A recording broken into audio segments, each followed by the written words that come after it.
ครับผมตีอายุซาชาแนลนะครับตอนนี้เรายืนอยู่ที่ปากทางเข้าน้ำตกขุนกรนะครับเดี๋ยวเราจะตะลุยน้ำตกขุนกรครับเดี๋ยวไปตัวผมครับว่าข้างในจะเป็นอย่างไรนะครับไปด้วยกันครับ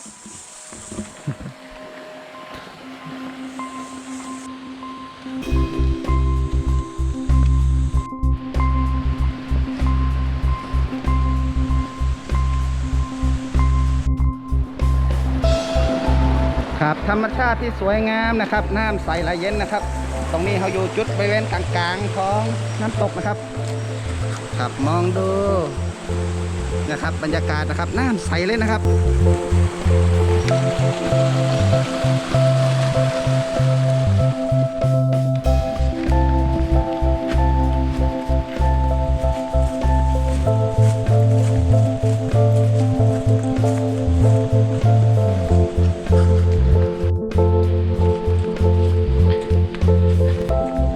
เราเดินมาถึงตรงจุดบริเวณกำแพงของต้นไผ่แล้วนะครับ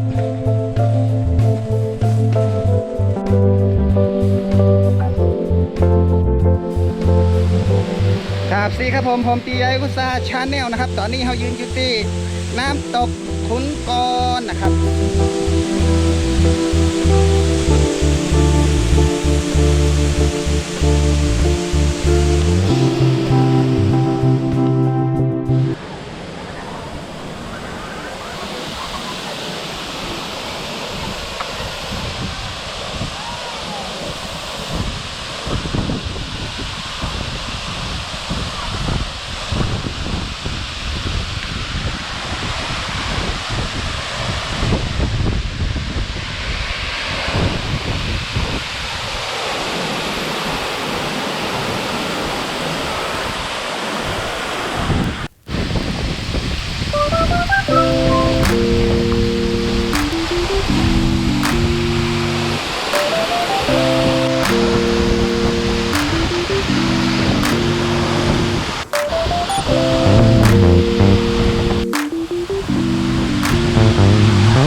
ตอนนี้เราอยู่ที่น้ำตกขุนกรนะครับเดี๋ยวเราจะดู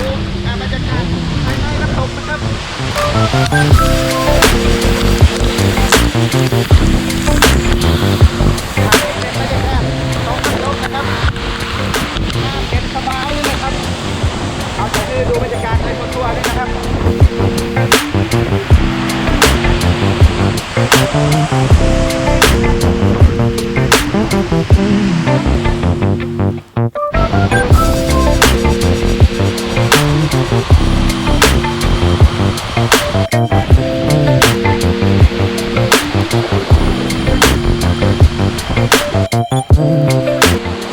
ตอนนี้เขาอยู่ที่น้ำตกขุนกรนะครับวันนี้เป็นบรรยากาศดีๆนะครับ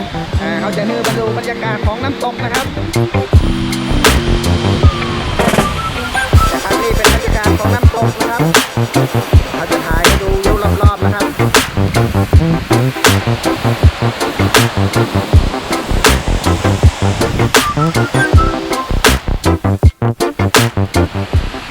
วันนี้เป็นบรรยากาศสบายๆนะครับเขามาแอลกันที่ตรงนี้นะครับเป็นจุดคลายห้อนอีกตีนึงนะครับแต่ว่าเสียดายนะครับบรรทุงนี่นะครับตรงเนี้ยจะปิดเพื่อนักท่องเที่ยวเข้ามาเลยครับวันนี้วันที่14นะครับก็จะปิดเพื่อนักท่องเที่ยวเข้ามาเลยนะครับโอกาสหน้านะครับถ้าเชื่อมดมาได้นะครับเขาผมว่าน่าจะเข้ามา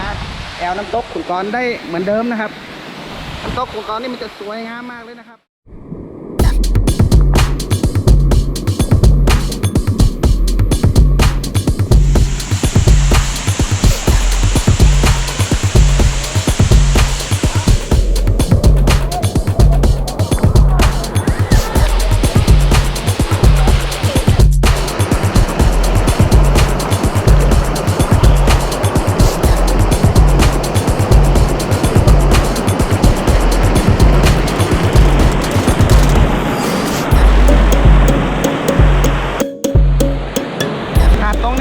จุดนึงนะครับที่สวยงามนะครับของจะมีฟองเหมือนฟองโซดาเลยนะครับเนี่ยเป็นบรรยากาศที่ดีคลายฮ้อนได้ดีทีเดียวเลยนะครับ ค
บรรยากาศรอบๆนะครับ